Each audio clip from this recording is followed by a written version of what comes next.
యవ్వనస్తులు భద్రమ చేసుకోవాల్సినవి ఏమిటి అనే అంశాలతో మాట్లాడుతున్నాం. దయచేసి చాలా జాగ్రత్తగా వినాలి. మానవునికి దేవుడు 3 దశలుగా మనకు ఇచ్చాడు. మొట్టమొదటి ఏంటి? బాల్య దశ. రెండవది ఏంటి? యవ్వన దశ. యవ్వన దశలో మీరందరూ కూడా వృద్ధాప్యం దశ ఎన్నుకున్న వాళ్ళు ఉన్నారు. యవ్వనస్తులు గురించి దేవుడు మాట్లాడుతున్నాడు. ఎప్పుడు దేవుడు మన పరిశుద్ధాత్మ ప్రేరేపణ కలిగి దేవుడు గ్రంథమును రాయించారు. ఈ బైబిల్లో ఉన్న సత్యాన్ని మీరు నేర్చుకుంటే మీరు తప్పిపోరు. ఈ సత్యాన్ని మీరు నేర్చుకుంటే మీరు భద్రపరుచుకుంటారు, జాగ్రత్త పడతారు. ఎక్కడ నీవు మిస్ కాకున్నట్టుగా నీ జీవితానికి ఒక మెలుపు నీకు రావాలంటే ఈ మాటల మీద లక్ష్యం ఉంచితే నీకేం జరుగుతుంది? మేలు. నీకు మేలే జరుగుతుంది. కానీ చాలా మంది వినడం లేదు. వింటూ ఉన్నారు కానీ గ్రహించడం లేదు. గ్రహించారంటే దాన్ని పాటించడం లేదు. అర్థమవుతుంది? అది పాటించలేని వాళ్ళకి ప్రయోజనకరమా? ప్రయోజనము లేదు. పాటించిన వారికి ఏం జరుగుతుంది? మేలు జరిగేదిగా ఉంది. ఆ మేలు జరిగేది ఏంటో, అది జాగ్రత్తలు ఏంటో, భద్రత ఏంటో మనం లేఖనాలకు వెళ్దామా? ఎందుకంటే మనకు దేవుడే సమాధానము చెప్పాలి కాబట్టి. మన బైబిల్లో కొన్ని విషయాలు మన కొరకే ఉంచి ఉన్నాడు. మనం లేఖనాలు మనం చూసుకుందాం. సామెతలు 4వ అధ్యాయము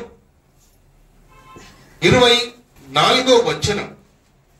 ఈ మానవుల నైజం ఎలా ఉంది అంటే, ఈ దేవునికి మహిమకరంగా జీవించండి, నాకు మహిమ తీసుకుని రండి అంటే ఎలాంటి ఆలోచన కలిగి ఉన్నారు, ఎలాంటి స్వభావం కలిగి ఉన్నారు, ఎలాంటి బుద్ధి కలిగి ఉన్నారు. ఈ లోకానికి వచ్చినప్పుడు దేవుణ్ణి మర్చిపోయారనే లేఖనాల్లో మనకు కనిపిస్తూ ఉంది. అక్కడ చూద్దాం, చూడండి. మూర్ఖపు మాటలు నోటికి రానియకుము, పెదవుల నుండి కుటిలమైన మాటలు రానియకుము. ఏమంటున్నాడు ఇక్కడ? మూర్ఖపు మాటలు మాట్లాడుతూ ఉన్నారంట యవ్వనస్తులు. ఏం మాట్లాడుతున్నారు? ప్రపంచం మూర్ఖపు మాటలు. ఏ మాట మాటలను నీ పరిశుద్ధుడు అని తెలియదు నీకు. ఆయన పరిశుద్ధుడు దేవుడు కనుక నీవు పరిశుద్ధురాలు అనేది తెలియదు నీకు. 2024 సంవత్సరం కిందటే యేసుక్రీస్తు ప్రభు లోకానికి వచ్చి ఆయన రక్తం ఇచ్చి నేను కొని పరిశుద్ధునిగా, నీతిమంతునిగా, నిష్కలంకము లేని వానిగా నేను చేసి ఉన్నట్టయితే ఉన్నాడు కాబట్టి నీ పరిశుద్ధుడని తెలుసుకోలేని పరిస్థితులు ఉన్నావు. హృదయము నిండిన దాన్ని బట్టి పెదవులు మాట్లాడుతున్నాయనే విషయాలు నువ్వు మర్చిపోయావు. అందుకే నీ నోటికి ఏమి వస్తున్నాయంటే, ఏమొస్తున్నాయి నాయన? మూర్ఖపు మాటలు వస్తున్నాయి. ఏ మాటలు నువ్వు మాట్లాడాలా? నీవు ఎలా జీవించాలి, ఎలా నువ్వు బ్రతకాలి, దేవుని ఉద్దేశం ఏంటో తెలుసా నీకు? తెలుసు, కానీ దాన్ని పాటించడం లేదు. తెలుసు, ఆయన మాటలు తెలుసు, కానీ దాని మాటను నిలకడగా సత్యాన్ని తెలుసు. పాతాళం ఉన్నదని, పరలోకం ఉన్నదని సత్యం తెలుసు, కానీ మాట మీద నువ్వు లక్ష్యం ఉంచడం లేదు. అర్థమవుతున్నాయి మాట. మరి మరొక మాట మనకు చూద్దాం, చూడగా అక్కడే 25వ వచనం కూడా చదువు. నీ కన్నులు ఇటు అటు చూడక సరిగాను నీ కనురెప్పలను నీ ముందర సూటిగాను చూడవలెను. చెప్పట్లు కొడదాం దేనికి? దేవుడు పరిశుద్ధ గ్రంథములో యవ్వనస్తులు ఎలా జీవించాలో, ఎలా ఉంటే నీకు మహిమ, నీవెలా జీవిస్తే నాకు మహిమ, నీ బ్రతుకు ఒక అర్థం ఉంది. ఎలా బ్రతకాలో నేర్పించాడు, ఎలా బ్రతకాలో అనేది ఆయన మనసు ఉంచాడు. బైబిల్లో ఆయన చిత్తాన్ని ఉంచాడు మన దేవుడు. నీ కన్నులు ఇటు అటు, ఏమంట? నీ కన్నులు ఇటు అటు నువ్వు చూడకు, ఇటు అటు నువ్వు చూడవద్దు. యవ్వనస్తులారా, యవనములో ఉన్నవారల్లారా, మీరు దేవుడు చక్కటి మాటలు మీతో వివరిస్తూ ఉన్నాడు ఈరోజు. ఎందుకంటే ఈ మైక్ ఎక్కడి వరకు వెళ్తుందో అక్కడి వరకు యవనస్తులు ఉన్నవారు వినాలి. కేవలం మందిరంలో ఉన్నవారు మాత్రమే కాదు ఈ మాటలు. ఈ సర్వ జనాలందరూ కూడా, మానవులు అందరికీ కూడా బైబిల్లో రాసి ఉంచాడు దేవుడు. క్రైస్తవులకు మాత్రమే రాయడం లేదండి. క్రైస్తవులకు మాత్రమే కాదు, ప్రపంచంలో ఉన్న వారందరికీ కూడా ఆయన స్వరూపంలో వచ్చిన వారు, ఈ భూమిపైన ఉన్న మానవులందరి కొరకు కూడా ఆయన మనస్సు ఉంచి ఉన్నాడు బైబిల్లో. నీ ప్రవర్తన జాగ్రత్తగా చూసుకోమంటూ ఉన్నాడు. నీ వచ్చేటప్పుడు వెళ్ళేటప్పుడు నీ జాగ్రత్తగా చూసుకో. నీ కన్నులు అటు ఇటు తిరగవద్దు. అటు ఇటు నీ మనసు ఉంచే వరకు నీకు అర్థమవుతుందా? అర్థమవుతుందా? అర్థం కాదు. నీకు అర్థం కాకున్నట్టుగా చేసేవాడు ఒకడున్నాడు, అపవాది అంటూ ఉన్నాం. ఆ తంత్రాన్ని విరిగి ఉండాలి యవనస్తుడా, యవనస్తుడా. ఏమంటారు? నీ కన్నులు ఇటు అటు చూడక చూడక అంటే ఎక్కడ చూడాలి ప్రభువా? ఎక్కడ చూడాలి? మీరు అటు ఇటు చూడవద్దు అంటున్నా. ఎక్కడ చూడాలి? నా వైపే నువ్వు చూడు, ఒకే వైపే చూడు. ఎవరి వైపు చూడాలి? దేవుని వైపు చూడాలి. మీరు యవ్వనంలో ఉన్నప్పుడు, యవ్వన కాలంలో ఉన్నప్పుడు, నా కాడి నానుడు మోయిట వానికి మేలుకరంగా దీవెనకరంగా వాడిని నింపుతాను. చాలా మంది చూడండి ఇటు అటు మనసు ఉంచారు. కాబట్టి విజయవాడలో ఒక 7 సంవత్సరాల అమ్మాయి, ఇంజనీరింగ్ ఒక అబ్బాయి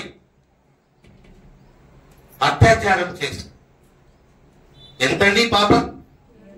7 సంవత్సరాలు. ఆయన ఎంత ఉంది? ఆయనకు వయసు 21-22 సంవత్సరాలు ఉండొచ్చు. ఇంజనీరింగ్. జాగ్రత్త పడాలి తల్లిదండ్రులు, యవనస్తులు. నేను క్యారెక్టర్ చూసుకోవాలి. తల్లిదండ్రులు చూసుకుని ఉండరు. నీ జీవితం నీ బ్రతుకు నీవు బ్రతకాలి. నీ జీవితం సరి చేసుకోవాలి. నీ కన్నులు అటు ఇటు చూసే వరకు ఎక్కడికి వెళ్ళట్టు? వైపు తిరిగినట్టు. అటు ఇటు చూడవద్దు నాయన, సరి చేసుకో. క్రమంగా ఉండు, క్రమశిక్షణగా ఉండు, పద్ధతిగా ఉండు. ఒక మంచి పేరు సంపాదించుకో, ఒక క్యారెక్టర్ సంపాదించుకో. ఈ భూమి మంచి సాక్షిగా నీ బ్రతుకు. తల్లిదండ్రులకు మంచి పేరు తీసుకుని రా. నాకును మంచి పేరు నేను తీసుకొని వచ్చేవాడిగా ఉండాలి. ఎందుకంటే నిన్న కన్నాను కాబట్టి. నేను నీ కనురెప్పలు నీ ముందర ముందుగానే సూటిగాను చూడవలెను. నీ కనురెప్పలు ఏమండి? నీ కనురెప్పలకు జాగ్రత్త చెప్తున్నాడు చూడండి. నీ కన్నులకు జాగ్రత్త చెప్తున్నాడు చూడండి. యవ్వనములో ఉన్నారు, జాగ్రత్త పరుస్తూ ఉన్నాడు. మరి భద్రపరచుకోమని యవ్వనస్తులారా, మీరు భద్రపరచుకుంటే అని లేఖనాలు చదివిస్తున్నాయి. మరి ఏం భద్రపరచు? ఎలా భద్రపరచుకో? నీ కన్నులు భద్రపరచు, నీ నోరు భద్రపరచు. మూర్ఖపు మాటలు నీ నోటికి రానియవద్దు. నువ్వు పరిశుద్ధుడివి. ఈ లోకాన్ని నీ చట్టాన్ని వదిలేస్తారేమో, కానీ దేవుడు మాత్రము వదిలేడు. ప్రతి ఒక్కటి లెక్క చెప్పాల్సి వస్తుంది సహోదరి సహోదరుడు. నా 23వ వచనం చదువునానా? నీ హృదయములో నుండి జీవధారలు బయలుదేరును. కాబట్టి అన్నిటికంటే ముఖ్యంగా ఏంటంటే అవన్నీ ఇప్పుడు చెప్పానే, మూర్ఖపు మాటలు, నీ కన్నులు, నీ పెదవులు, జాగ్రత్త భద్రపరచుకో చెప్పానే. అన్నిటికంటే ముఖ్యంగా నీ హృదయము భద్రముగా కాపాడుకో. భద్రపరచు. హృదయం అన్నిటికన్నీ ఘోరమైనది, వ్యాధి కలిగినది. ఈ పాపంతో నిండి నీ హృదయమును భద్రపరచుకో ముఖ్యంగా అంటున్నాడు. ఎందుకంటే ఈ దేహము ఎవరిది? దేవుని ఆలయము. అందుకే భద్రపరచుకో. స్థిరంగా ఉండు, స్థిరమైన మనసు కలిగి ఉండు, స్థిరమైన భక్తి కలిగి ఉండు. యథార్థత నీలో ఉండాలి, న్యాయబద్ధంగా ఉండాలి.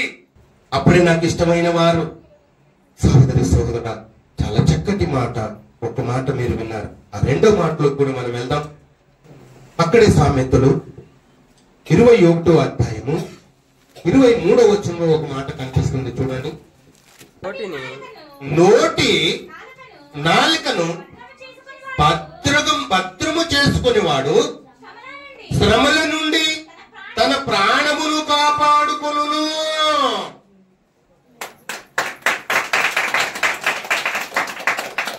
ఏం భద్రపరుచుకున్నప్పుడు? నీ నోటిని కాచుకో, నీ నోరును భద్రపరుచుకో. పెద్దవాళ్ళంటే గౌరవం లేక, దేవసేవకులంటే ప్రేమ అనురాగాలు లేక, పెద్దనగా చిన్ననగా గౌరవం లేక వాళ్ళు ఎంతమంది లేరండి. ఇక్కడ ఏమంటున్నాడు దేవుడు? నోటి నాలుకను భద్రము చేసుకునేవాడంట శ్రమలో నుండి తన ప్రాణమును కాపాడుకొనును. హల్లెలూయా. నోటిని భద్రము చేస్తాడు. లేకపోతే ఏం చేస్తాడు దేవుడు తెలుసా? ఈ చెప్పిన మాటలు వినలేదనుకో ఏం చేస్తాడు దేవుడు తెలుసా? నాలుకను కోసేస్తాడు. జాగ్రత్త. నిన్ను చీల్చివేస్తాడు దేవుడు చెప్పిన మాట వినుకోకపోతే. సహోదరి సహోదరుడు, ఎంత చక్కటి మాట దేవుడు మనతో మాట్లాడుతున్నాడు. అంటే ఇక్కడేం చేసుకున్నారు? హృదయాన్ని భద్రపరచుకోమన్నాడు. ఇక్కడేం చెప్పాడు? నోటిని నాలుకను నోరు చూడండి. నోరు నాలుక లోపల ఉంది కదా, నాలుక. నోరు నాలుక భద్రము చేసుకునే వాడంట. అంటే మాటలని విన్నప్పుడు ఏం చేసుకోలేము? భద్రపరచుకో. నీకు పిల్లలు ఉన్నారా? భద్రపరచుకో. యవనస్తులు మీరు ఉన్నారా? మంచి పేరు సంపదలు భద్రపరచుకో. దేవునికి ఇష్టంగా బ్రతుకు. తీర్మానం చేసుకో. దేవుని కొరకు బ్రతకాలి, నా కుటుంబం మంచి పేరు తీసుకురావాలి అని ఒక కంకణము కట్టుకొని దేవుని కొరకు నిలబడాలని దేవుడు కోరుతూ ఉన్నాడు. సహోదరి సహోదర, నీవు అలాంటిది నీవు భద్రపరచుకున్న వానికి శ్రమలంట. శ్రమల నుండి తన ప్రాణమును కాపాడుకోను. చప్పట్లు కొడదాం దేవునికి. నీ ప్రాణమును కాపాడుకోవాలంటే నీవేమై ఉండాలి? భద్రపరచుకో. నీ ప్రాణమును, నీ ఊపిరిని నీవు కాపాడుకోవాలంటే నీకు శ్రమలు, బాధలు, కన్నీరు అంటే ఇవన్నీ ఎలా వచ్చాయి? భద్రంగా లేదు కాబట్టి. అర్థమైతుందా? నీ హృదయంలో భద్రపరచుకోలేదు కాబట్టి ఏమొస్తుంది నీకు? శ్రమలు. ప్రార్థన జీవితం లేదేమో, శ్రమలు వచ్చి ఉన్నాయి. యథార్థంగా లేవేమో, అందుకే శ్రమలు వచ్చాయి. దేవుడు చెప్పిన మాట వినలేదేమో, అందుకే శ్రమలు వచ్చాయి. మాటలు ఎంత సూటిగా మనతో చెప్తున్నాడు. శ్రమల నుండి నీవు తన ప్రాణమును కాపాడుకును. భద్రపరచుకునేవాడు ఏమంట? శ్రమలు కూడా నీ దగ్గరికి రాకున్నట్టుగా ఆయన కంచె వేసి నీకు ఏ అపాయం రాకున్నట్టు దేవుడు కాపాడుతాడంట. దేవుడికి మహిమ కలిగిన కాక. చాలా చక్కగా నీ నోటిని కాచుకొని భద్రము చేసుకోమని ఇది రెండో మాటగా మీరు విన్నారు. మూడో మాటలోకి మనం వెళ్దాం. సామెతలు 3వ అధ్యాయం 21వ వచనంలో కూడా మనం చూద్దాం. చదవండి. నా కుమారుడా, లెస్సైన జ్ఞానమును వివేచనను భద్రము చేసుకున్నాము. ఏం చేసుకోవాలంట? ఏం చేసుకోవాలి? జ్ఞానము భద్రపరచుకో, వివేచన భద్రపరచుకో. వాటిని నీ కన్నుల ఎదుటను తొలగిపోనీయకము. ఎంత చక్కటి మాట. ఏం చేసుకోవాలి? ఎంత భద్రం చేసుకోవాలి? ఏం భద్రపరచుకోవాలి? జ్ఞానము భద్రపరచుకోవాలి. జ్ఞానం అంట వివేచనయు పరచుకోవాలి. జ్ఞానమును భద్రపరచుకో, వివేచనను భద్రపరచుకో. ఇది మూడో మాటగా మనం కనిపిస్తాం. 4వ మాటలోకి వెళ్దాం. అక్కడే చూడండి. 4వ అధ్యాయం సామెతలు 4వ అధ్యాయం 21వ వచనం. నీ కన్నుల ఎదుట నుండి వాటిని తొలగి పోనీయకము, నీ హృదయమందు వాటిని భద్రపరచుకో. ఎవరో మాటని వినవలసిన అవసరం లేదు. దేవుని మాట వింటే నీకు శ్రమలు రావంట, కష్టాలు రావంట. దూరపరిచేవాడై ఉన్నావు. నీ ప్రాణమును కాపాడుకునేవాడై ఉంటావు. నీ కుటుంబాన్ని రక్షించుకునేవారుగా ఉంటావు. నీ కుటుంబాన్ని భద్రపరిచేవాడై ఉంటూ ఉన్నాడు దేవుడు. ఆయన మాట వింటే వాక్యాన్ని భద్రము, హృదయములు భద్రపరచుకోమని లేఖనాలు సెలవిచ్చాయి. చాలా మాటలు 4వ మాటగా మనం చూసాం. 5వ మాటలో కూడా మీకు జ్ఞాపకం చేసుకున్నాం. జక్కరియే కదండి, అక్కడ 3వ అధ్యాయం 7వ వచనం. సైన్యములకు అధిపతియగు యెహోవా, సైన్యములకు అధిపతియగు యెహోవా సెలవిచ్చుచున్నదేమనగా, నా మార్గములలో నడుచుచు నేను నీకు అప్పగించిన దానిని భద్రముగా గైకొనిన ఎడల నీవు నా మందిరం మీద అధికారివై నా ఆవరణములో కాపాడువాడు మరియు ఇక్కడ నిలవబడు వారిని కలిగినట్లు నా సన్నిధిని నిలుచు భాగ్యము నీకిత్తును. నిలిచే భాగ్యం నీకు ఇస్తాను. చెప్పట్లేదు. ఆయన మార్గము ఏదో నీకు తెలుసుకోవాలి. ఆయన మాటల్ని హృదయంలో ఉండాలి. అనేక మందికి చెప్పేవాడిగా తయారు చేశారు. ఇందులో కూర్చున్న వాడిగా తయారు చేయాలి. మీరు ఆశ ఉన్నట్టయితే, దేవుని సేవ చేయాలని ఆశ ఉంటే, దేవుని పరిచర్యలు వాడబడాలనుకుంటే, అనేక మందికి తెలియజేయాలనుకుంటే దేవుడు పిలుస్తూ ఉన్నాడు. ప్రయాస భద్రముగా గైకొనాలి. భద్రంగా దేవుడిచ్చిన పని సంపూర్ణంగా పరిపూర్ణంగా జరిపించే వ్యక్తిగా ఉన్నట్టయితే ఆయన నిన్ను కింద వానిగా కాక ఏం చేస్తాడంట? పైవానిగా ఉంచుదను. అనేక మందికి చెప్పేవానిగా నేను ఉంచేవాడే ఉంటూ ఉన్నాడు. 5 మాటలు మీరు విన్నారు. 6వ మాట కూడా మీకు తెలియజేస్తున్నాను. మొదటి యోహాను రాసిన మొదటి పత్రిక, ఇక్కడ ఒక మాట మనకు తెలియజేస్తుంది. 5వ అధ్యాయం 18వ వచనం. దేవుని మూలముగా పుట్టి ఉన్నవాడెవడును పాపము చెయ్యడని ఎరుగుదుము. దేవుని మూలముగా పుట్టినవాడు తాను భద్రము చేసుకును గనుక దుష్టుడు వానిని ముట్టడు. చెప్పట్లు కొడదాం దేవునికి. దుష్టుడు ఏమి భద్రపరచుకోవాలి? నీవు యేసుక్రీస్తునందు పుట్టినవాడు అంట. ఎందుకంట? దేవుని మూలముగా పుట్టినవాడు ఎవడైనను పాపము చేయడని ఎరుగుదుము. పాపము చేయకున్నట్టు మీరు బ్రతకాలంటాడు. నీ మట్టుకు నీవు పాపము చేయకున్నట్టు ఉండాలి. ఎన్నోసార్లు ఆయన గర్జిస్తూ వస్తూ ఉన్నాడు. ఆ గర్జింపునికి నీ లోపడాలి. ఆ మాటలు భద్రపరచుకోవాలి. హృదయములు నాటబడాలి.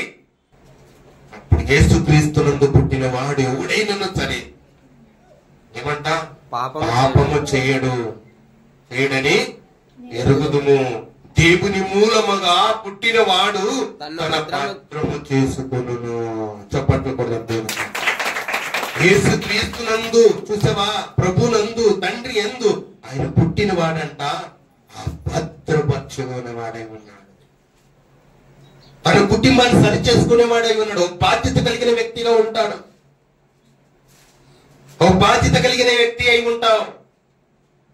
జ్ఞానరాను తన ఇల్లు కట్టుకున్న లేఖనాలు సెలవిస్తూ ఉన్నాయి. మూర్ఖుడు విస్తారంగా మాట్లాడును, జ్ఞానవంతుడు మౌనం పాటించును. మరి జ్ఞానవంతులేమండి, మీరు భద్రపరచుకోండి. పరలోకమును మీరు సంపాదించుకోండి. ఇది 6వ మాటగా దుష్టుడు ముట్టకుండా నేను భద్రపరచేవాడు మన దేవుడు. చెప్పట్లు కొడదాం దేవుడు. మరి యూదాకు రండి. యూదా రాసిన పత్రిక 1వ అధ్యాయం 1వ వచనం చదువునా? యేసుక్రీస్తు దాసుడును యాకోబుడైన యూదా తండ్రి అయిన దేవుని యందు ప్రేమింపబడి యేసుక్రీస్తునందు భద్రము చేయబడి. చప్పట్లు కొడదాం దేవునికి. ఏం చెప్తున్నాడంటే? యేసుక్రీస్తునందు ఏమై భద్రము చేయబడి పిలువబడిన వారికి శుభమని చెప్పి రాయి ఉన్నది. మీరందరూ విన్నారే, ఆయన మాటలు విన్నారే, ఆయన చక్కగా భద్రపరుచుకున్నారే. యవనస్తులు తప్పిపోకున్నట్టు, జారిపోకున్నట్లు క్రమశిక్షణ నీవు ఉన్నట్టయితే ఏం చేస్తాడంట దేవుడు? యేసుక్రీస్తునందు భద్రపరచబడే ఉంది. భద్రంగా నీవు ఉండాలి, భద్రపరచబడే ఉండాలి. ఎంత భద్రత? సరసాల్లో భద్రత ఉంటుందా? ఏమండి? కన్నుమేలు పెట్టుకుంటే భద్రత ఉంటుందా? హెలికాప్టర్లో పోతూ ఉంటే భద్రత ఉంటుందా? ప్రయాణంలో పోయేటప్పుడు భద్రత ఉంటుందా? ఉంటుందండి? భద్రత లేదండి. భద్రత లేదు.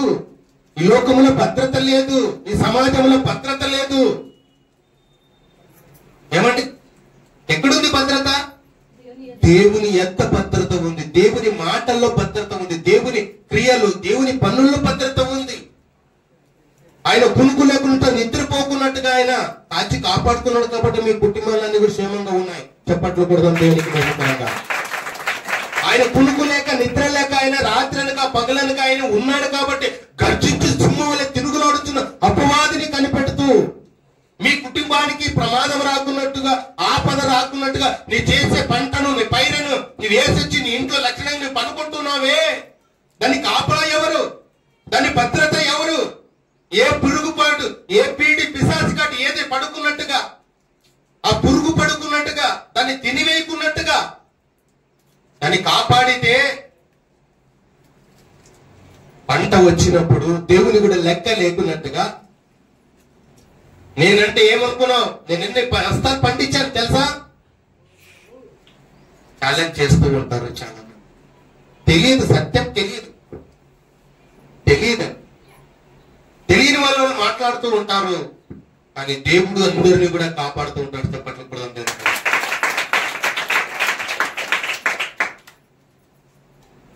ప్రతి ఒక్కరి భూమి పైన ఉన్న వారందరికీ కూడా సమృద్ధిగా ఆయనకి ఏ అవసరం ఉందో వాళ్ళు అడగలేకపోయినా కూడా ఈయన ఇచ్చేవాడేమన్నాడు.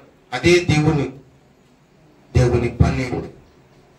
లేని వారికి సహాయం చేస్తూ అనేక మందికి మనం అన్ని కూడా విషయాలు, చాలా మాటలు కూడా దేవుడు చెప్తూ వచ్చాడు. ఈ మాటల మీద లక్ష్యం ఉంచితే నీకు మేలు, నీ భద్రత, నీ పిల్లలకు భద్రత, నీ కుటుంబానికి భద్రత, నీ చేసే పనులకు భద్రత, నీ చేసే వ్యాపారము భద్రత.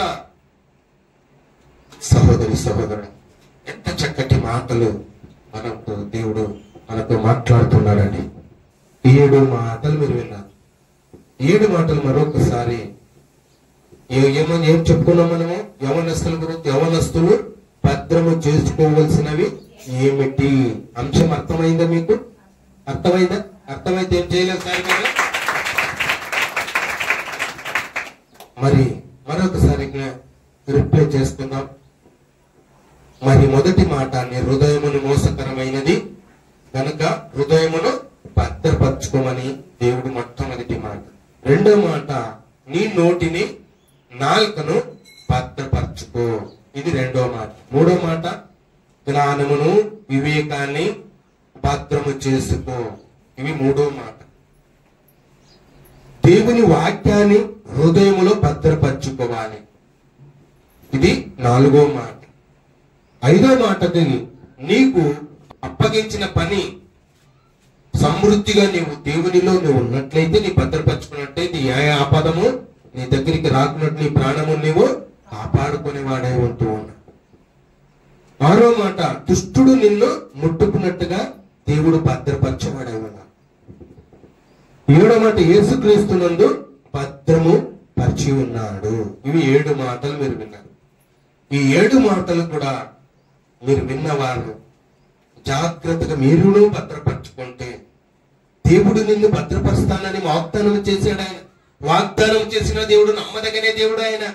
మీరు విని చెవులో వదిలిపెడితే మీ జీవితం ఎవరు మార్చలేరు. దేవుడి మాటని అంగీకరించి లోబడితే, ఆయన మాట మీద లక్ష్యం ఉంచితే నీకేమొస్తుంది? మేలు వస్తుంది. యవనస్తులాల, మీరు కళ్ళు జాగ్రత్త, మీ నోరు జాగ్రత్త, ఏమండి, మీ హృదయము జాగ్రత్త. ఇవన్నీ కూడా దేవుడు హెచ్చరిస్తూ వస్తూ ఉన్నాడు. జ్ఞానము లేని వారు చేస్తారు పనులన్నీ.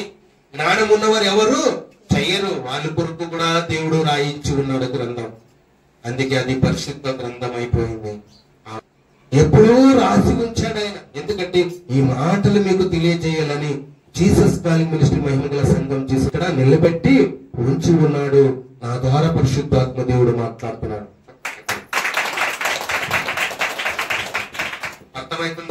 అర్థమైందా? దేవుడి వాక్యాన్ని దీవించి బలపరచును గాక.